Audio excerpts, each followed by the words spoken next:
Время предвечернее, до ифтара еще 1,5 часа. Футболисты «Ангушта» проводят тренировочный процесс совместно с ребятами из школы футбола Магомеда Оздоева.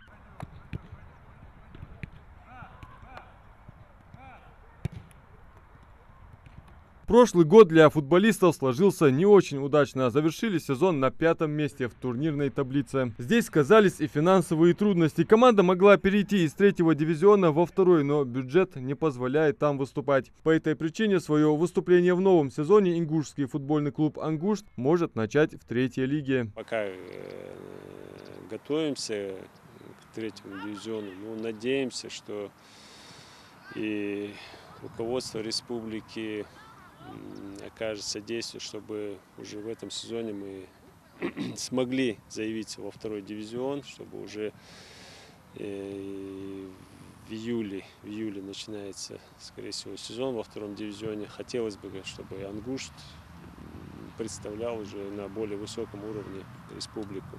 Тренироваться начали около 10 дней назад. Тренерский состав также рассматривает и оценивает новичков, талантливых и перспективных. Таким себя показал и Руслан Халухаев. Тренировки у нас стабильные.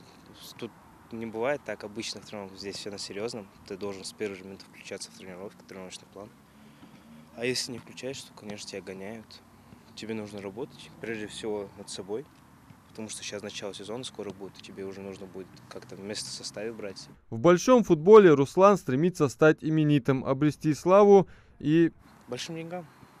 Потому что в футболе они так только и водятся, большие деньги только в футболе есть, поэтому зарабатывать. Ахмед Оздоев – центральный защитник. Позиция более чем ответственная, держит линию обороны и не пускает нападающего к воротам. Тренируется по 1,5 часа в день. Готов к новому сезону. В футбол он пришел в 9 лет, сейчас ему 18. В 16 лет у меня был первый сезон, заняли 2-е место. На следующий сезон у меня была травма, операцию сделали на нос.